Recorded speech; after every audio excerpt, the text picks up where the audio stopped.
Okay. Sobanukirwa neza cyane umuntu watoranyijwe. Ese ni izihe nzozi ziza zikuzira ku muntu watoranyijwe? Niyo mpamvu mpari cyane ngo ngusobanurire, nguhe ubusobanuro bw'umuntu watoranyijwe. Ese nawe waba waratoranyijwe? Ese izi nzozi waba uzirota? Inzozi z'uyu munsi rero ni inzozi tugiye kurebera hamwe cyane, ni inzozi ziba mu ijoro, zizira umuntu, ni za nzozi ndetse Sekibi aziramo cyangwa se Satani aziramo. Ariko nanone ku rundi ruhande izi nzozi nazo kandi umugisha ukakuzira nijoro ukaza ukagutoranya. Ahangaha rero nurota uhagurutse isaha ya saa 9 ubyutse cyangwa se isaha ya saa 11, bimwe mugira ngo ni ukujya kwihagarika bisanzwe. Ahangaha bisobanuye ko uzaba waratoranyijwe. Rero nicyo gihe mpari cyane ngo nkunyuriremo muri make ndetse nkubwire uburyo uzamenya izi nzozi. Ese izi nzozi zimeze zite? Mbaye ikaze mwese rero, icyo musabwa no gukanda subscribe aho gato cyane ugakora no kukazogera maze ubundi ukabana natwe ubudahwema, ndetse kandi video yacu yagushimisha ukanayisharinga kuri mugenzi wawe. Ibyo byose rwose kabisa iyo ni support nziza cyane ndetse yo kutwereka ko turi kumwe.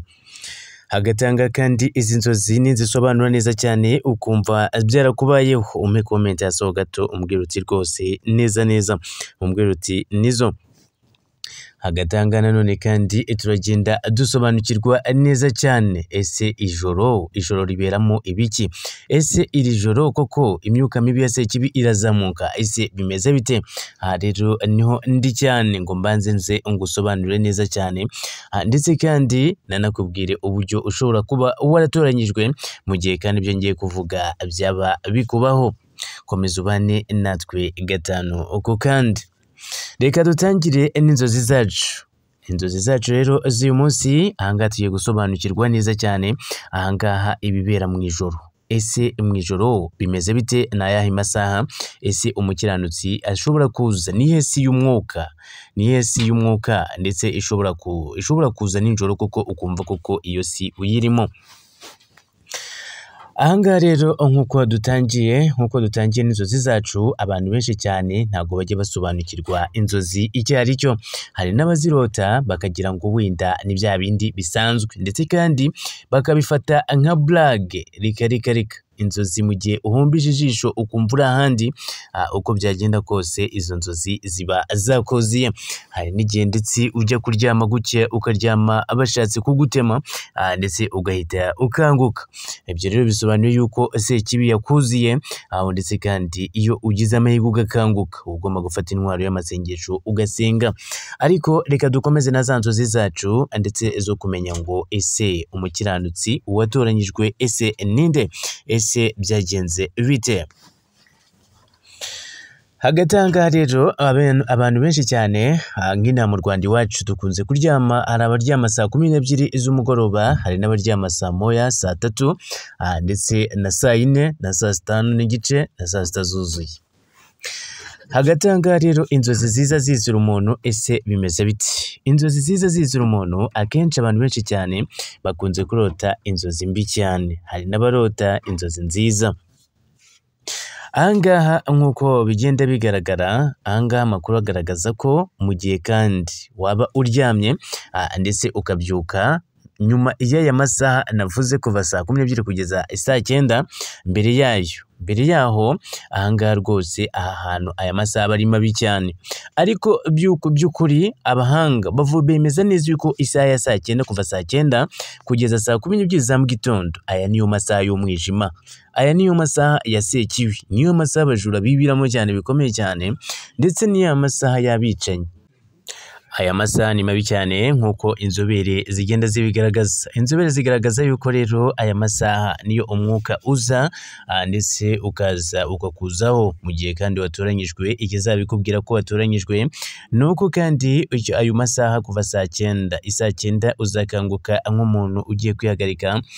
Bityo rero kandi iyo ukangutse nk'umuntu ugiye kwihagarika wowe ugira ngo ni ibisanzwe, aya masaha amakuru yemeza neza yuko uba ugomba guhaguruka ugasenga ndetse by'umwihariko ukaba umurinzi w'abantu basinziriye by'umwihariko gutyo rero kandi hagati aho ngaho nk'uko bigenda bigaragara muri Ezekiyeli 3:3 ahangaha uzasomemo neza cyane bivugwa neza yuko umurinzi ndetse abagomba kurinda neza abasinziriye mu gihe kandi inkota yabigiye kuza akaburira abasinziriye bamwe baba bari mu bibazo byabo mu gihe kandi aba bantu basinziriye iyo nkota iramutse ibagezeho cyane byemezwa neza yuko kandi amaraso yabo azabazwa umurinzi agatangarije ariko by'umwihariko nanone kuva isaa 9 z'ijoro kugeza isaa 11 n'amasaha meza cyane yo mu isi y'umwuka ariko nanone kandi akaba ari mu masaha y'umwijima wa Sekibi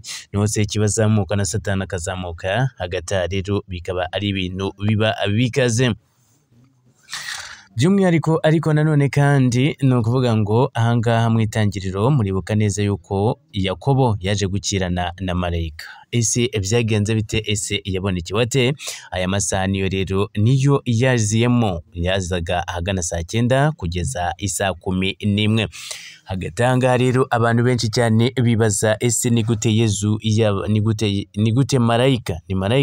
ni gute marayika yaziye Yosefu ahagana saa 9 kugeza isaa 11 umuseke utambitse hagatanga rero ni ibintu byari bitunguranye cyane ubwo ndetse uyu Yakobo yarari mu cyumba cye yagiye kubona marayika aramuziye mu kumuzira rero marayika yaje gukirana na Yosefu ndetse barakirana birinda bigera hagana isaa 11 ndetse umuseke utambitse marayika ati rero abwira Yakobo ati ndeka ngende dore umuseke uratambitse ari nabwo ndetse kandi ahangaha Yakobo yanze kumurekura aribwo bakomeje barakirana paka umuseke utambitse ari nabwo rero ahangaha uyu Yakobo yaje guhabwa umugisha uhambaye cyane bitewe nuko yaje gukirana na marayika akamugumana agatangarizo ni ibintu bikomeye cyane ariko nanone kandi amakuru yemezwa neza yuko dukura mu nzobere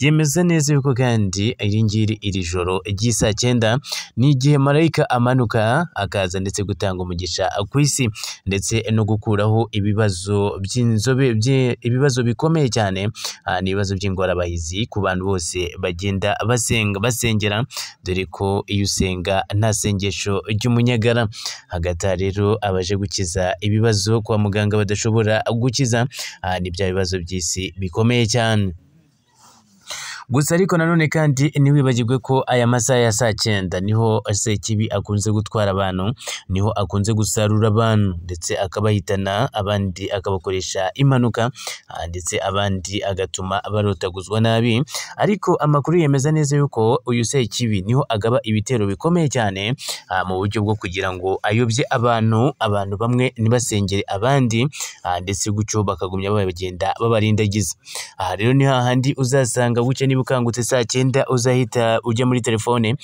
uvuge ngo reka mbe ndeba ibyo hirya no hino mu gihe kandi wakagombye gutera haleluya cyangwa ugasenga bikomeye cyane ugahita urangarira mu bindi cyangwa se wowe ufite computer fo gato yawe ugatangira kugenda uyikurura ujya kureba ibitari ngombwa hagati rero ibyo byose rero bisobanuye ko ugomba guhaguruka ugasenga by'umwihariko kandi ugasengera n'abandi hagati aho ngaho kandi iyo ukangutse muri ayo masaha amakuru yemeza neza yuko marayika wawe ndetse ukurimo ahangaha ibyo uri bukore ababizi ndetse buri muntu wese agira marayika wawe niwe ubuze icyo uri bukore mu gitondo mu gihe kandi ubyuka mu mutwe nta kintu kirimo nta n'ikintu utekereza uri bukore hagati rero marayika niwe ububizi ndetse kandi ni nawe uvugana n'uwo marayika uturuka aho hejuru gusa ariko nanone kandi hagati ahangaha buri muntu wese agomba kumenya ko afite marayika umurinda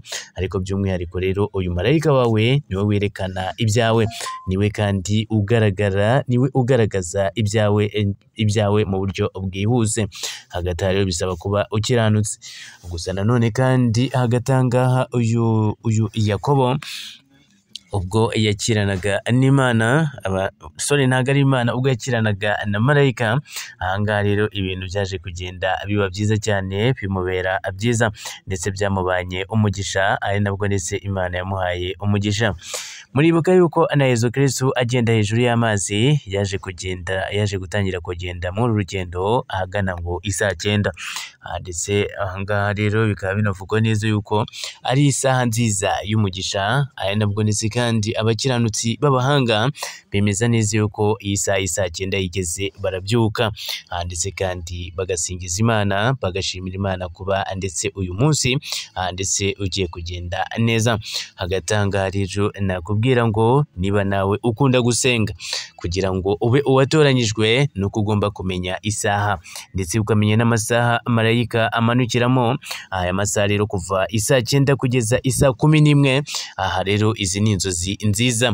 Mu gihe waba umurozi ho gato cyane ukagirwa ubuntu ugakanguka, aho ugomba gufata isengesho ryawe rwose ukavuga uti urakoze data mwiza, ati kandi kuba unkanguye, ati ubu rwose ndabizi neza cyane nicyo gihe ngo mbashe gushima kuba naramutse amahoro. Hagati aha rero komeza ubane natwe gatanu ku kandi.